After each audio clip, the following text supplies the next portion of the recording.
Finally, yes, hello, Dr. Matus. Good evening, everybody, and welcome to you all and to all participants this evening to this flagship event of the Canadian International Council National Capital Branch. Bienvenue à vous tous ce soir. Mon nom est Elizabeth Kingston. Je suis la présidente de cette branche du Conseil canadien international du Canada. My name is Elizabeth Kingston, and I'm the president of this branch. As we begin, I would like to acknowledge that I'm speaking to you from the unceded territory of the Algonquin people, the traditional territory of the Wendat and Haudenosaunee Confederacy. May we honor the Indigenous stewards of this land and grow in right relationship with all Indigenous peoples. This evening, we are most pleased to offer the session entitled, "Is it now time for Canada to recognize the State of Palestine?" And we are delighted to have with us this evening Dr. David Matus, Dr. Peter Larson, and as moderator, Dr. Gerald Wright. Dr. Matus is an immigration, refugee, and international human rights lawyer based in Winnipeg, Manitoba. He is senior honorary counsel to B'nai Brith Canada. He has co-authored and co-edited 11 books, including Aftershock, Anti-Zionism and Antisemitism. And in 2008, he was awarded the Order of Canada.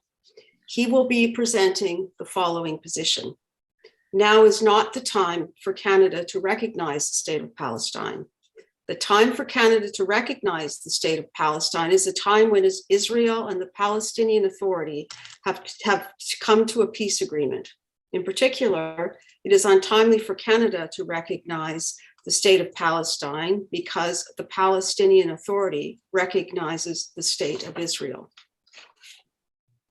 Dr. Peter Larson is the chair of the Ottawa Forum on Israel-Palestine, a small Ottawa-based NGO which promotes a serious discussion of Canadian policy with respect to the difficult Israel-Palestine issue. He has led many trips of Canadians on come-and-see tours of Israel and the occupied Palestinian territories. Professionally, he worked at Le Droit, an Ottawa daily French language paper, and was subsequently executive vice president of the Public Policy Forum. He holds a doctorate in political economy from the University Pierre Mendès France in Grenoble, France. And in 2012, he was awarded the Queen's Diamond Jubilee Medal by the Governor General in recognition of his educational work on Canada-Arab relations. Dr. Larson will be presenting the following position. Canada's official position on the Israel-Palestine issue claims to be even-handed. In fact, it is heavily skewed towards protecting the State of Israel at the expense of the Palestinians. Joining the other 3/4 of the UN membership in recognizing the State of Palestine is not only the fair thing to do, but will help promote a solution which respects the needs of both Israelis and Palestinians. Our moderator this evening is Dr. Gerald Wright. Dr. Wright is a senior fellow at Carleton's Norman Paterson School of International Affairs. He's also a longtime member of the National Board of the Canadian International Council and a former president of the National Capital Branch. And in 1992 to 93, he was a special advisor to Canada's foreign minister. I would ask that when you please present your questions to the panelists, if you would use the Q&A function, please, at the bottom of your screens. Again, it's my pleasure to welcome you all this evening, both the panelists and our audience. And Dr. Wright, over to you. Thank you so much. Thanks, Elizabeth. The question of Palestinian sovereignty always provokes a lot of debate. One twist that we're giving it tonight is to ask how Canada should answer that question.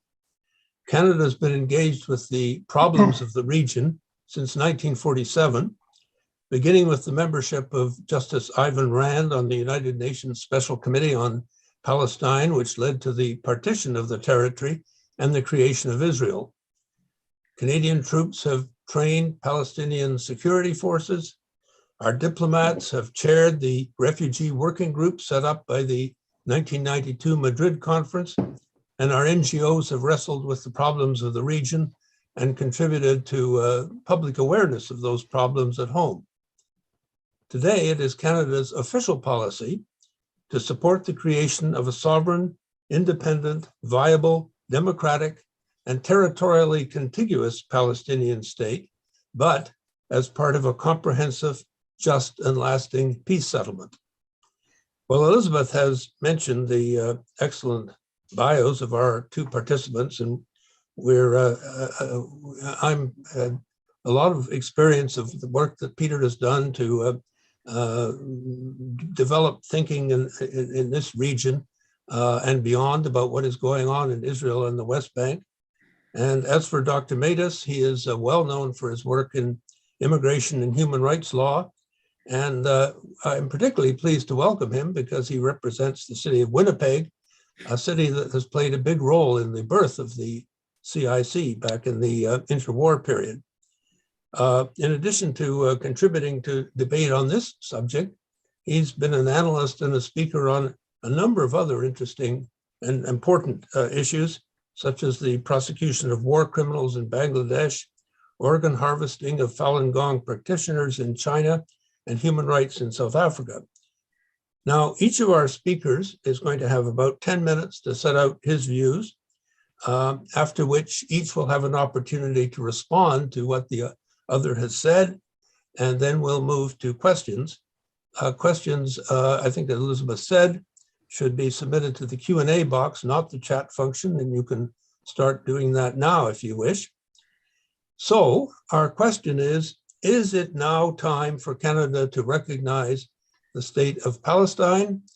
And I will ask for Peter Larson to lead off. Peter. Thank you very much, Jerry. I've just set my stopwatch here, so I try to be respectful of the time. I have my bedroom alarm clock here also. Fine, okay. Thank you very much to all of you, and thank you for attending. Thank you to Dr. Matus for taking up this serious discussion today. As we all know, Canada has a very well-deserved reputation on the international scene for playing a positive role, defense of human rights and democracy. I'm thinking of things like the Suez Crisis, landmines, peacekeeping, even welcoming Syrian refugees to Canada.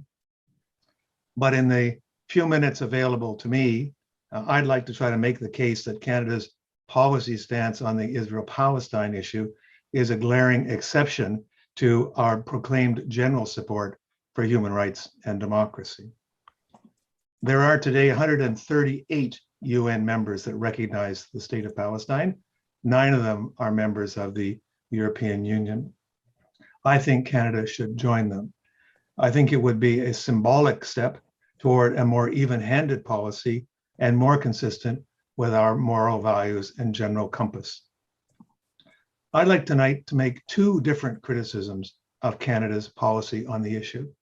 The first one focuses on the wide gap that I perceive between our official policy as stated on the Global Affairs website and our actual policy on the ground, which I will argue is quite different.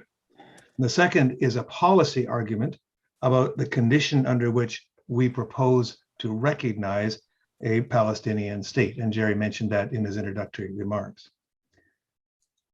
Let me turn to my first criticism. I think it can be fairly said that Canada has 2 policy stances on the Israel-Palestine question, and they're different.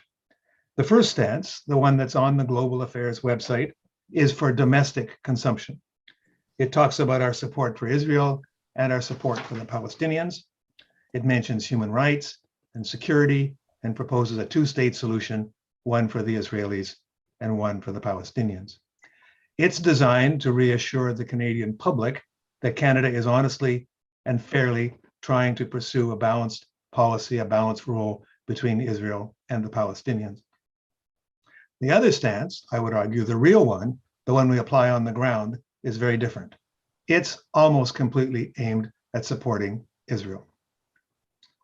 We all know that since 1967, Israel has been building thousands of new homes for Israeli settlers in the West Bank.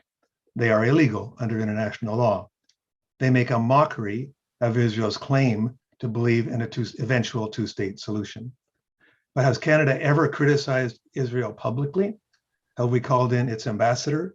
Or even how often have we voted against Israel in those resolutions that come up at the UN every fall?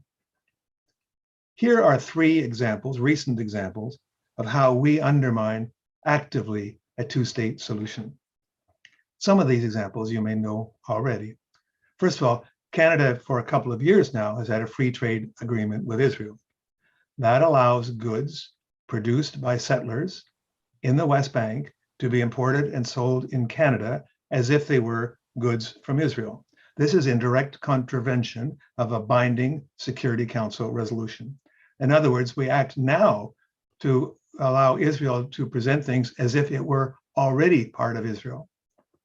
Secondly, second example, June 2020, Prime Minister Trudeau had a telephone conversation with then Israeli Prime Minister Benjamin Netanyahu. It was in June 2020.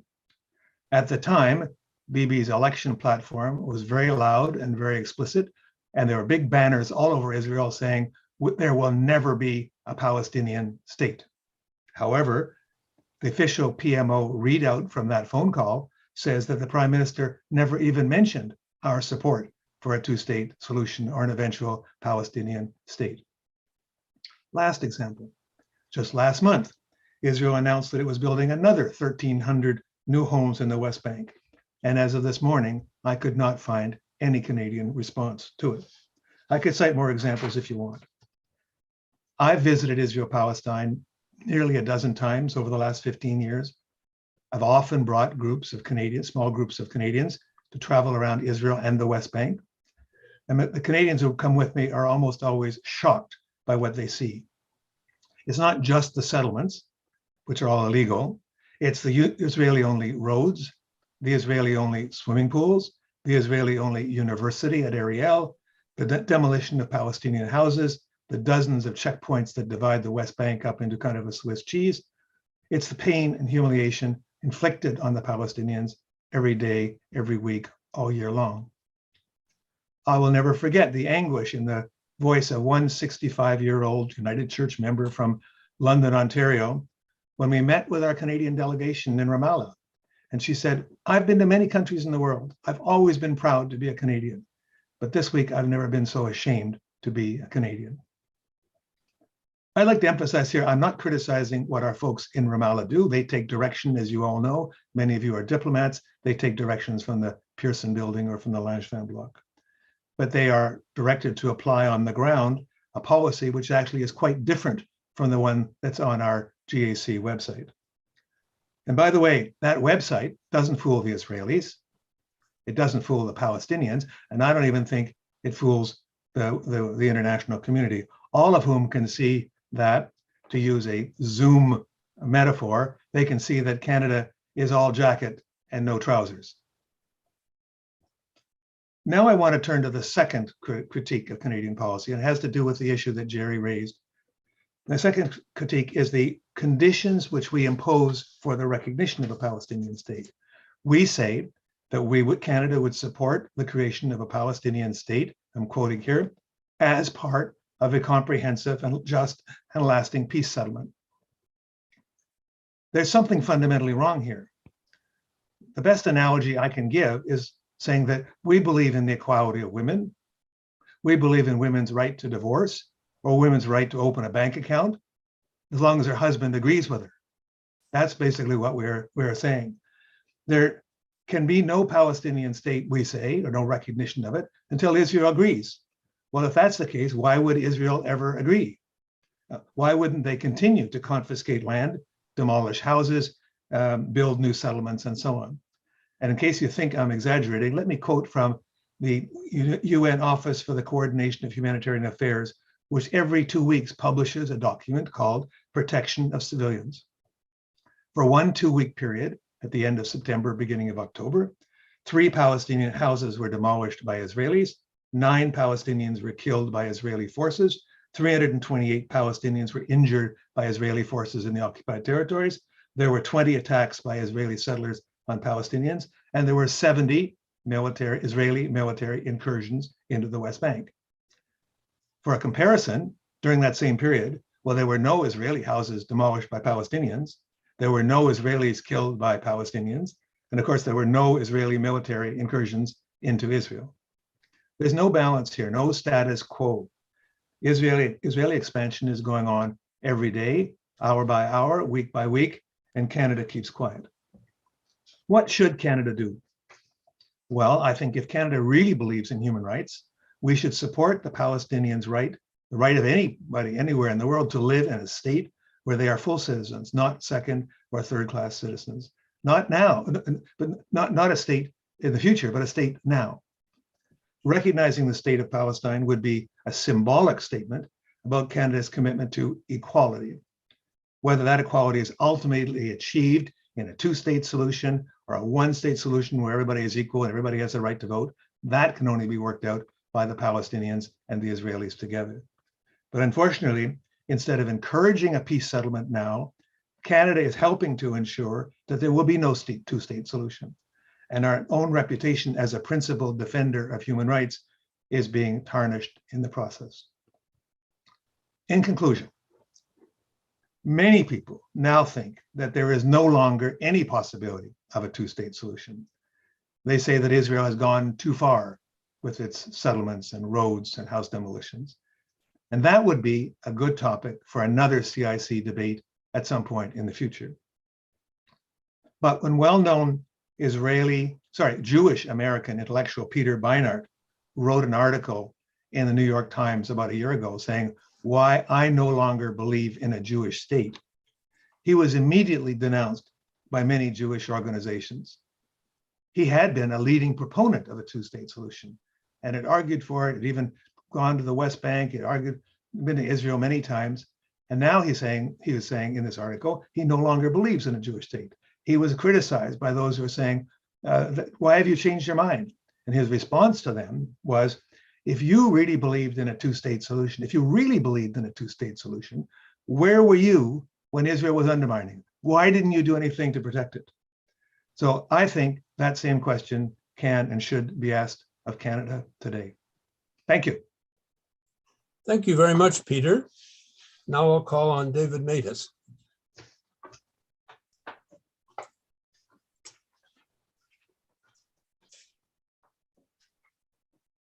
Okay. Yeah, I've unmuted myself. Okay. My understanding is I'll have an opportunity to reply to Peter Larson's remarks subsequently. So what I'm saying now will not be a direct response to what he said, but just more rather directed to the question whether Canada should recognize now Palestine as a state. And my answer to that question is no. And I have 14 different reasons why. The first four are that the claimed state does not meet the criteria set out in the Montevideo Convention, which are a permanent population, a defined territory, a government, and a capacity to enter into relations with other states. Canada is not a state party to the convention, yet this particular component of the convention is binding on Canada as customary international law. The claimed state does not have a clearly defined population. It is unclear whether Palestinians living outside the West Bank and Gaza or residents of the West Bank who are nationals of Israel, Jordan, or other countries are included or excluded. Second, the territory of the claimed state is not clearly defined. East Jerusalem is part of Israel, but the Palestinian Authority claims it. The territory of the West Bank, according to the Oslo Accords, is divided into three components, one of which, according to the agreement, is controlled by Israel. The claimed state does not have a fully fledged government. There are areas in the West Bank legally by agreement with Israel, the Palestinian Authority does not control. Even in the areas it does not control its borders. The claimed state does not have the capacity to enter into relations with other states. There are a lot of international activities legally in which the claimed state cannot engage because the entity does not have the requisite degree of control for its engagement to have substantive meaning. A fifth reason is that the Palestinian Authority recognizes the state of Israel only contingently. Well, of course, Hamas does not recognize it at all, but Mahmoud Abbas, the current president, stated in September this year that the Palestinian Authority would withdraw their acceptance of Israel in a year if Israel in the interim does not withdraw from the West Bank, Gaza, and East Jerusalem. 6 is that, contrary to what Peter Larson says, recognition would be unhelpful to the aim of the realization of peace between Israel and the Palestinians. Peace negotiations, which would end in recognition of a state of Palestine, would incentivize Palestinians to engage in those negotiations. Recognizing Palestine now as a state means undermining the resumption and successful conclusion of the peace process. 7th reason is that recognition outside the peace process rewards terrorism and accepts it as a state, an entity dedicated to the destruction of Israel through terrorism. I mean, that is certainly true of Hamas, but even the Palestinian Authority continues to propagandize for terrorism, including through the school system, reward terrorism through payments to families of detained terrorists, honor terrorism through the naming of streets, buildings, and monuments after terrorists, and does nothing effective and substantive to combat anti-Israel terrorism from Hamas or a wide range of other terrorist entities operating within the West Bank and Gaza. The Palestinian people, as indeed all people, have a right to self-determination. There is already a Palestinian state named Jordan, carved out in 1921 of what was then called Palestine. The majority of Jordanians today are Palestinians. The existence of one Palestinian state does not preclude the existence of a second, but the issue today is not whether there should be a Palestinian state, but whether there should be a second Palestinian state. That issue too could and should be resolved through peace negotiations. A 9th reason is this. What we see through the Palestinian Authority is a focus internationally on a delegitimization campaign against Israel. Recognizing Palestine as a state now would only put the wind in the sails of this delegitimization campaign, giving the campaign more status to pursue the effort.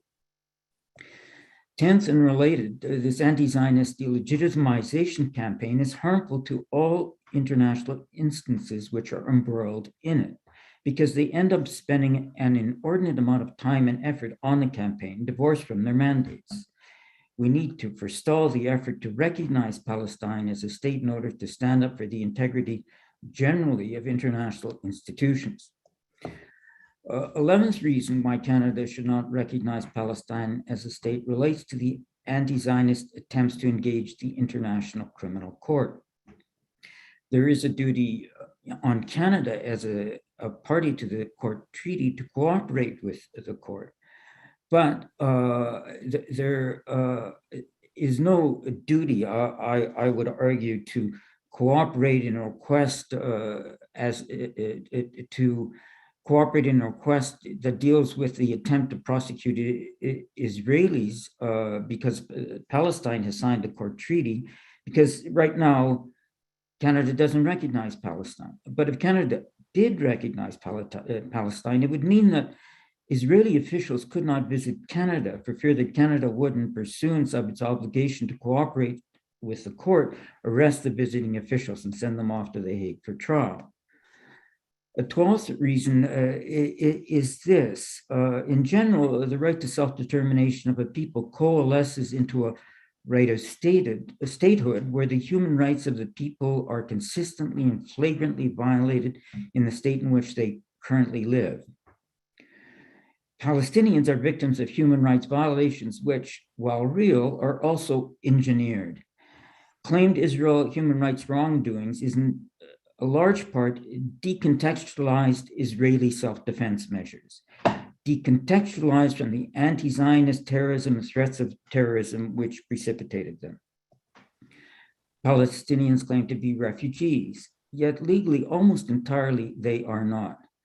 The United Nations Relief and Works Agency definition of refugees includes nationals of other states, those with substantive rights of nationality in other states, temporary workers in the territory that became Israel, those who have committed war crimes, crimes against humanity, crimes against peace, serious non-political crimes, and acts contrary to the purposes and principles of the United Nations, those who have a local integration as a durable solution, and those who refuse to renounce armed activity. This UNRWA definition also includes those who have ceased to be refugees and descendants of all of this artificially enlarged class of refugees, merely because they are descendants. None of these fit within the UN Refugee Convention definition of refugees. One durable solution for refugees is resettlement. A Palestinian Liberation Organization spokesman in 2000 said, "We reject any kind of settlement of Palestinian refugees." Canadian Foreign Minister John Manley, in response to an offer resettlement Canada made, was burned in effigy in the West Bank. The head of a Fatah militia stated, "If Canada is serious about resettlement of Palestinian refugees, you could expect military attacks in Ottawa or Montreal." 13th, a precondition for the coalescence of the right to self-determination into the right of statehood is that the entity which requests statehood must themselves respect human rights. Yet with the Palestinian Authority, that is far from the case. The terrorism and its incitement are one facet of this denial of rights. Another is the inability or unwillingness to hold free and fair elections. There's not been an election since 2006. And the intolerance, repression, and persecution of anything Zionist or supportive of Israel. 14th, and finally, Canada cannot in good conscience recognize Palestine as a state without first recognizing as a state East Turkestan, now called the Chinese province of Xinjiang, where the Uyghurs have suffered far worse than the Palestinians, and where the responsibility of the government of China for the victimization of the Uyghurs is a lot more clear-cut than the responsibility of Israel for the victimization of the Palestinians. One can say the same about Tibet in China, or Tamil Eelam in Sri Lanka, or Chechnya in Russia, or Kurdistan in Syria, or Rakhine, the territory of the Rohingya in Myanmar. For Canada to accept Palestine as a state and not before that, these others, is hypocrisy. Yet for Canada to accept all these many others as states would mean a substantial disruption of Canadian international relations. Recognition is not endorsement. Absence of recognition is not disapproval. Recognition means recognizing facts, good or bad. The fact is that Palestine right now is not a state, and that should be the end of the discussion. And those are my remarks. Thanks. Thank you very much, Dr. Matus. Now we'll ask each of our protagonists to comment on each other's arguments, beginning with Peter Larson. Peter, you're muted. Cardinal sin. Cardinal sin. There we go. I didn't want to distract from Dr. Matus. Jerry, would you please remind us how much time we have? Because I can't possibly be bored to his 14 points. More than the rule I've been given is 2 minutes, but I'm in a generous mood, so we'll see how that works. Okay, thank you. Thank you, Dr. Matus, and you've raised a lot of points here, and I wish we had several hours to discuss them, but let me just pick up on a couple of them. A couple of them I think are extreme. I think we should have a separate debate about UNRWA, about what a Palestinian refugee is, what their rights are, and so on. That is a big issue, and I'd rather set that aside now. I don't agree with much of your contention there, but I'd like to set it aside. You also mentioned that there's an issue about the unclarity of the borders for a new state of Palestine. Of course, that's the same unclarity for the borders of the state of Israel. Israel does not claim its borders, so that's two sides of the same issue. But I think I want to say, just come back to your very last point, which is that you don't think we should recognize the state of Palestine because the state of Palestine doesn't exist. It's basically, you're saying it's a fiction. And I would say that I agree with you. The state of Palestine today is a fiction. There are kind of common definitions of what what a state is, that it controls its borders, it controls its people, it exercises the monopoly of the use of force within the territory. That is absolutely not the case for the state of Palestine. When I come into Palestine or the West Bank from Jordan, I go through Israeli customs. I don't go through Palestinian customs. It's the Israelis that control the water, control the roads, control the telephone communications. Israeli troops can penetrate anywhere they want in the West Bank, including in areas A that are nominally under Palestinian control. There is a power right now in the West Bank, and it is not basically the Palestinian Authority, notwithstanding its name. So then why would 130 some countries recognize Palestine, and why would I recommend that we recognize Palestine? It's aspirational. We, for example, during the Second World War, we recognized Charles de Gaulle as the head of the French government at a time when he clearly didn't control France, or the Polish Free Polish government, or for that matter, when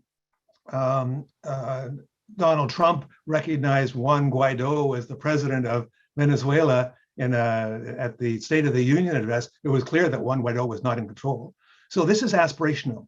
This is carrying through on our obligations under the original UN partition plan, saying there would be an Arab state and a Jewish state.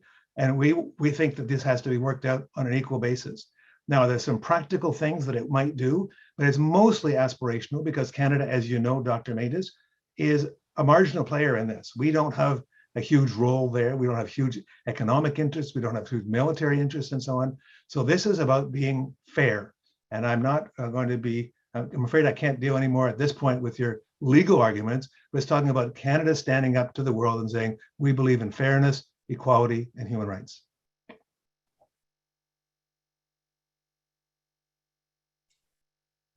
Dr. Matus. You're muted, Dr. Matus. Of course. I realized that I was muted, but I'm not that quick and I'm muting myself. So, only 2 minutes. I too have the same problem that Peter Larson had, that we both disagree with each other on an awful lot. But he made 2 points, that there's a gap between the policy of Canada and the situation on the ground. And his main concern was that Canada was not objecting to what he refers to as settlements. I wouldn't quite characterize them that way. I would say there's Israeli nationals living within the West Bank, absolutely. But there's more Arabs, Palestinians living within Israel proper than there are Israelis living within the West Bank, both in absolute numbers and proportionately. And as far as I'm concerned, a proper peaceful solution would be not just two states living side by side in peace, but in addition, two populations living side by side in peace. And the notion that there cannot be Israelis living in the West Bank strikes me is not helpful in getting to a solution, and also treating or considering unequally or differentially the Arab populations in Israel and the Jewish populations in the West Bank. In terms of the second issue is, why should Israel agree to a two-state solution? Well, Peter Larson has given many, the 138 states that are now wanting to recognize Palestine aspirationally, including the 4 members of the European Union. There is a lot of, all this endless wrangling at the international institutions, which is aimed at criticizing Israel, the attempt to prosecute the Israelis to the International Criminal Court. Israel, the notion that Israel has nothing to gain from a peace agreement, I would submit is simply unrealistic. Israel has a lot to gain,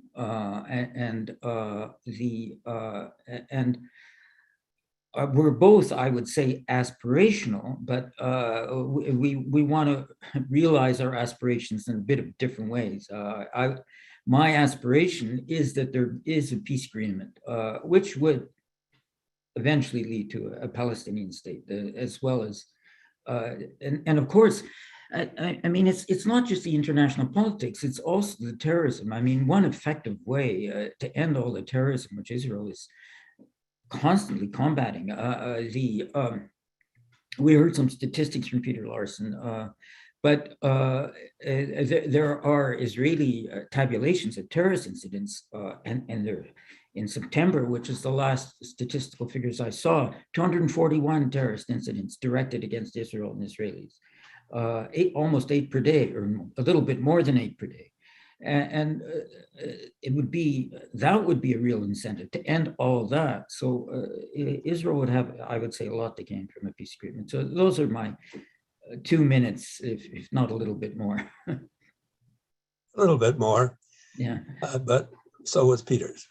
I have prepared some devastating questions, but the Q&A section is already filling up, so I'm afraid I will have to jettison them and turn to a question posed by Hugh Finston for Peter Larson. I understand Mr. Larson supports a one-state solution. Could he make his case for this? Peter.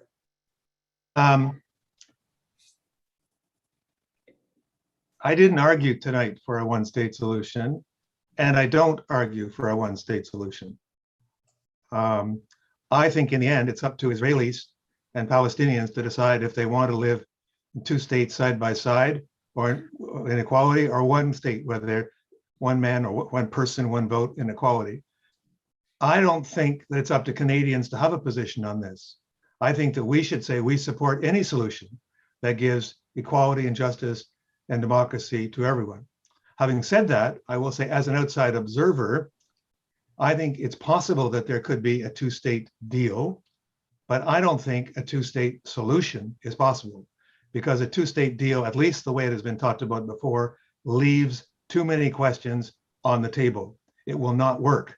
That's not because I prefer it. That's making an observation that it doesn't deal sufficiently with the issue of the refugees. It doesn't deal sufficiently with the issue of Jerusalem. It won't deal sufficiently with the issue of the Palestinians living inside Israel as non-Jews in a Jewish state with less rights by law inside Israel. So no, I'm not going to defend a one-state solution now. That's up to them to work it out.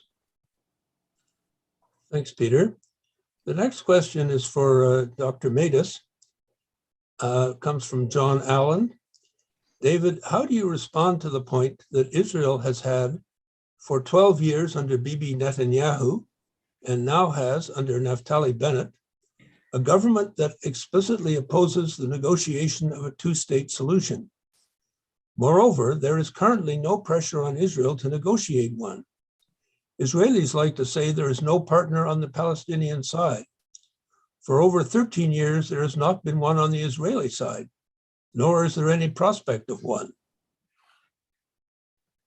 Well, first of all, I'd like to thank John Allen for asking the question. He's also from Winnipeg, and I always welcome another Winnipegger. I basically agree with the government that right now the Palestinians, and for quite some time, have not been particularly interested in negotiating.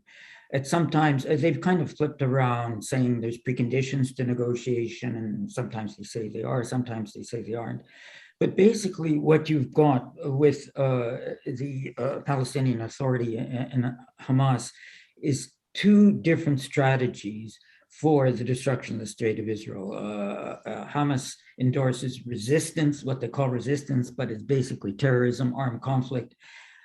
The Palestinian Authority engages in a delegitimization campaign, trying through international instances and various arguments to blame Israel for every and any international human rights violation that they can come across or think about. And there isn't, what I see, a real leadership within the Palestinian Authority that is engaged in, committed to the peace process.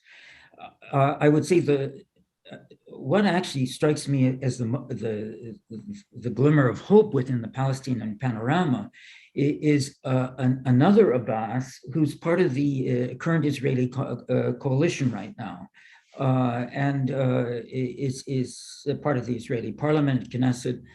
And what he's said is end the victimization, not directed to the Israelis, directed to the Palestinians. What the Palestinians have, I refer to the victimization as engineering. What I see is there is and there's part of it was this refugee discussion in UNRWA, but not only that. And what I see through this delegitimization and anti-Zionist campaign is not a passive victimization, but a strategy of victimization as a means of engaging in this delegitimization campaign. And if the Palestinians were to reject this strategy of victimization and delegitimization, and get into brass tacks about the content of a peace agreement, it is reachable. The content of the peace agreement, Peter Larson talked about the borders, but the actual specifics of the content of the peace agreement have already been worked out in prior negotiations. There's been huge detail and generally accepted about land swaps and so on. The problem is the willingness, and I don't see it there on the Palestinian side, and the Israelis basically have just, they don't see it either, and I think they're right in their perception. Rick Kohler asks also to David Matus, the 14 reasons provided for non-recognition all have value technically, but from a broad human rights perspective of fairness, justice, and mutual respect, does Dr. Matus accord value to any of the arguments made by Dr. Larson? And in either case, surely the status quo is untenable. What is a reasonable expectation of progress? Reasonable expectation of process. Well, there has been some movement from the Netanyahu government to the Bennett government. What the Bennett government, part of it is the support of this Palestinian group that is, and it's the first Arab component of the Israeli parliament that is supported in the Israeli government. So that is some progress. Not just that they're there, but because they become part of the internal deliberations of the Israeli government, I think that's helpful. And another component is that what they've been doing with the current Israeli government is trying to help the Palestinians in a very practical way, like more money for municipalities that are Arab to build up their infrastructure, trying to cut down on waiting times and on security queues, things like that.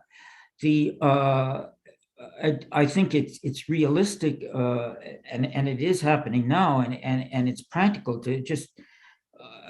Talking about peace tends to get into a lot of issues all at once, but if one starts looking at how one can improve the lot of Palestinians step by step, piece by piece, place by place, that I think is progress. It's happening to a certain extent now, and I think it points the way towards further progress. Ferry de Kerkhove asks, and this must be directed to you again, Dr. Matus. I'm afraid there's a bit of a gang up on you this evening. It is terribly hard to legitimize Israel's actions in the OPT, is it not? If it was easy, then maybe they would have asked someone else to do it. But for me, I'm quite prepared to do it, and I personally don't find it that difficult. What I see, first of all, the OPT stands for Occupied Palestinian Territory. I don't even consider the name appropriate. There is not an occupation, there's shared control. According to the Oslo Agreement, there are 3 different territories in the West Bank, one totally controlled by the Palestinian Authority, one totally controlled by Israel, and a third joint control. I mean, what you see is kind of a plethora of accusations against Israel. I suppose it's difficult in the sense there's so many, and it's hard to answer them all at one time or in a short period of time. But if anybody has the time to listen to me deal with all these accusations, I could answer them one by one. Let me put a question to Peter Larson. Peter, you made a great point of the fact that the recognition would be a symbolic step, that it would be consistent with our moral values. But aren't there some really hard issues involved here that would have to be taken into consideration? Both the EU and the US have made it clear that recognition of a Palestinian state would be contingent on Israel's security. That is, the Palestinian Authority would have to revamp its security procedures and make a sustained effort to curb terrorism. Shouldn't Canada require the same, make the same conditions? Don't you think that's a legitimate demand on Israel's part? Could the Palestinians ever bring their security procedures up to a level that would qualify them for statehood? That's a very interesting question, Jerry. Thank you for raising it. I don't think there is any security for Israel as long as they keep on oppressing the Palestinians. It is in the nature of human character to resist oppression. And while Dr. Matus says he doesn't think there really is an occupation, that issue has been dealt with by the UN Security Council, by the International Court of Justice, by courts of law everywhere around the world. He can disagree if he wants, but that is the international consensus. All the indicators are, he did quote earlier that some Israeli statistics saying there were 200 and some terrorist incidents. I was quoting UN stats, and the UN stats it is a protection of civilians report. It reports on infractions against Israelis as well as against Palestinians, and they were quite different. I know that Israel now has a very broad definition of terrorism. In fact, they have just deigned 6 organizations to be terrorist organizations, well, the Organization for the Defense of Children, Defense of Prisoners, and so on. So Israel has a very broad and loose definition of terrorism. So no, I don't think that this can be resolved waiting until the Palestinians say, okay, we will stop doing resisting in any way whatsoever, because any act of resistance gets described as terrorism. Dr. Matus, question from Arthur Milner. The settlements are considered illegal by nearly every country in the world, and they create great distrust among Palestinians. Why should anyone trust that Israel wants a 2-state solution while it continues to expand settlements? And does B'nai Brith call for an immediate freeze on all settlement construction until a negotiated settlement is reached? Okay. As far as I know, Israel does not call for a freeze on construction. And as I say, personally, what I see as a problem is not the settlements, it's intolerance of the settlements. I mean, it's basically intolerance of Jews in the neighborhood. It's inimical to peace to say we cannot have Jewish Israelis living beside us. I don't see how the Palestinians could legitimately say we are willing to live at peace with Israel when they don't want people who are Israelis living beside them. So I just don't, to me, this opposition to the settlements goes in the opposite direction from where we want to go if we want to get to peace. Thank you. And here is a question for Peter. How can Larson say that there were no murders of Israelis? There are 8 to 10 terror attacks every day. including the murder of Eliyahu David K., 26, from South Africa.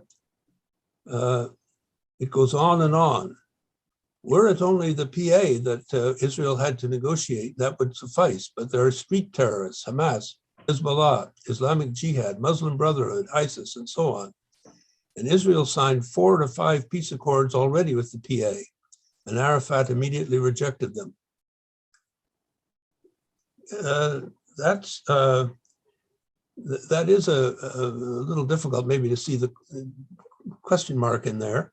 But I really wondered, Peter, whether, well, again, it comes back to my question about Israel's security, whether that is sufficiently being taken into consideration in this whole issue. Jerry, I'm sorry, I felt in the question there were a lot of things thrown in there. I've been to the West Bank. I've never seen Islamic Jihad in the West Bank. I haven't seen ISIS. There is a general fear in Canada about Muslim fundamentalism and so on. I think everything is being thrown in the same basket there. I don't think I've never said, I have not said and don't believe that there have never been any Israelis murdered. I don't believe that. I believe there have been. Going back to suicide bombings from earlier, there's also been some rammings and stuff like that. But if you look at the big picture, based on UN statistics that have no reason to be particularly biased one way or the other, overwhelmingly, it's the Palestinians who are being injured, displaced, their houses, and not surprisingly, some of them react violently when that happens.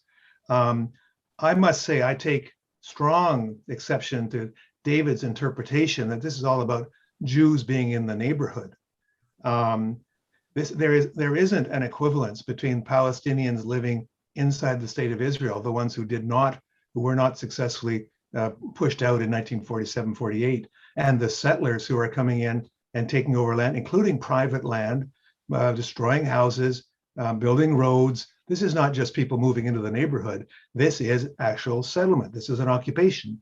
And I'm not surprised, and I don't think anybody should be surprised that the Palestinians reject that. If that were happening in Canada, there would be opposition. If it were happening in Kenya, there would be opposition. This is a natural human reaction, not to Jews, but to anybody coming in and displacing me from my land.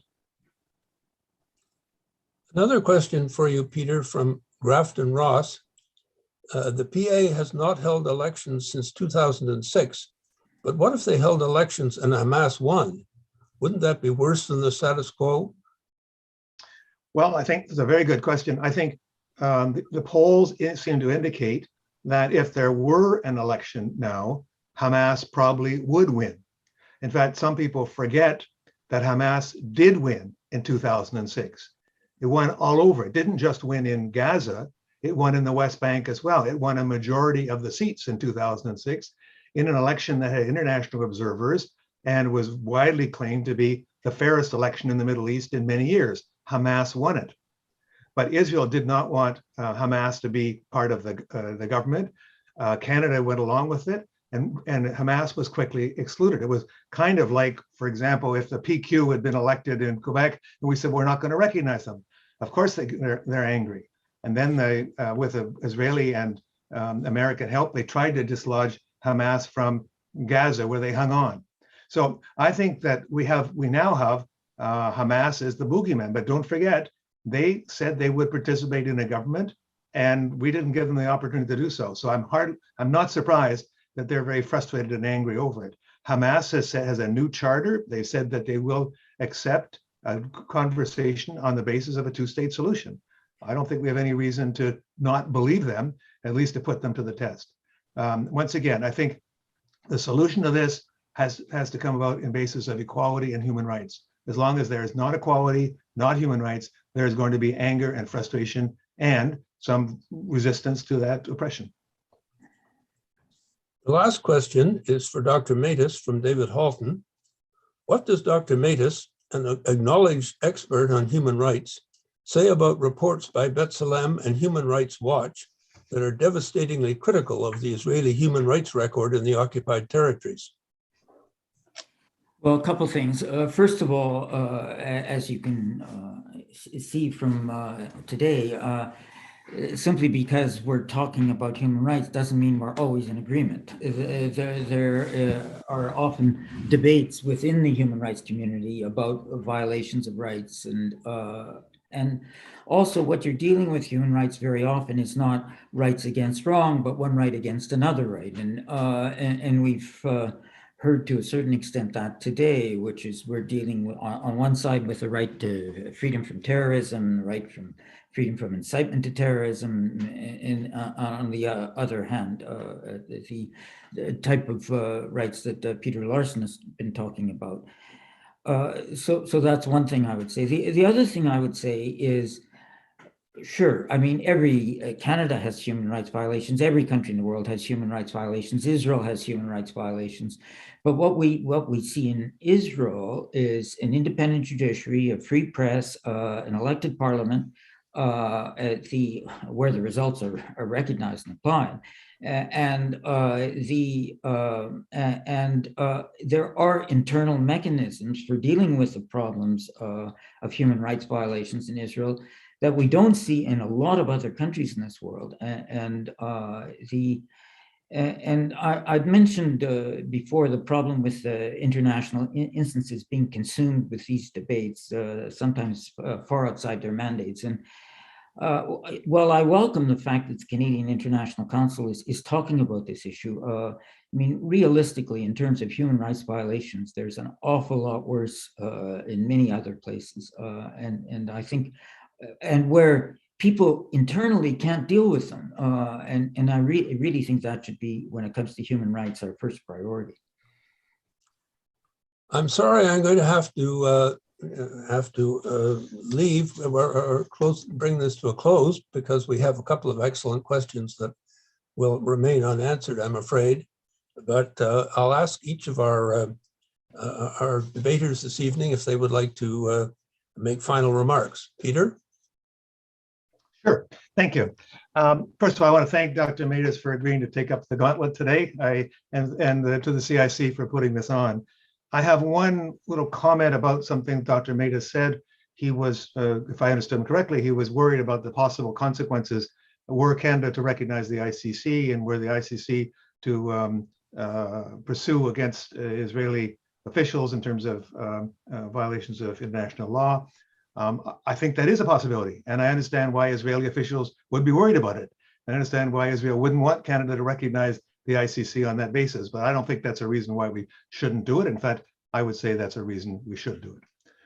I'd like to wind up with 3 comments about things that concern me in this whole issue. I have 3 main concerns. One is, of course, is for the human rights and conditions of living of the long-suffering Palestinian people who were displaced and continued to be humiliated and further displaced and dominated by an aggressive Israeli regime. My second concern, it's a genuine one, is for Jews, including Canadian Jews. I'm sorry to say that I think I see a rise in anti-Semitism in Canada. That disappoints me. I'm against it. I will do what I can to oppose it. I think anti-Semitism is a peculiar form of racism that has sources in religion and history and so on and so forth. But I do think that anti-Semitism is being encouraged by Israel's actions today, and I don't think that's helpful. So I'm concerned that Israel's actions is making things worse rather than better. And finally, my third concern is for Canada's tattered reputation as a positive force on the international stage. I think our defeat at the UN Security Council was not totally unrelated to the fact that in some areas we are very loudly proclaiming our support for human rights, and in other areas we don't. And I think recognizing the State of Palestine would be one symbolic step towards repairing our reputation. Thank you very much. Thank you, Peter. Dr. Matus. Yes, well, I would say by way of conclusion that the situation of the Palestinians is going to be improved not in Canada, not by Canadians, but by Israelis and Palestinians in Israel and West Bank and Gaza. And when we encourage or support the notion of the Palestinians running outside for support, for help, that pushes them away from dealing with the problem on the ground where it is. I would say the best way to help the Palestinians is to get them to confront and deal with the reality of the situation on the ground where it is. For Canada to get involved and taking a side and giving them some external support for a position they would like to take, freezes them in the present situation where they say, we're right, they're wrong, and they should just change, which isn't happening. And so if we're thinking of a dynamic that's going to produce positive results for the Palestinians, recognizing Palestine as a state now is moving in the completely wrong direction. And that would be my concluding remark. Many thanks to both of our panelists, Peter Larson and David Matus, for a very stimulating hour. And thanks also to our questioners. Thanks to the audience. And back to you, Elizabeth. Thank you very much, Jerry. And I'd also like to thank Samuel Amwa and Hamid Georgiani for all of their work in making the arrangements to put this important session together. And of course, Jerry, as you, I'd like to lend my thanks as well to Dr. Larson and Dr. Matus, as well as to you. Thank you very much to be moderator for us this evening. Nice to see you in the fold of the National Capital Branch. I'd also like to thank our audience for their attention this evening, and also encourage you that if you're not already, if you would please consider becoming a member of the Canadian International Council. Your support is really very important to us, and in continuing our excellence in programming, we really would very much encourage your support. And I also would like to just say that positions were well presented on each side, and we also, I appreciate the lively and pertinent questions by the audience. It's important to state the case for both sides. I thank you both very much for doing so. And we're very pleased that the National Capital Branch of the Canadian International Council provided the forum for you all to do so. So thank you very much, and I wish you all a good evening. And merci, et je vous souhaite tous une soirée très agréable. Merci beaucoup.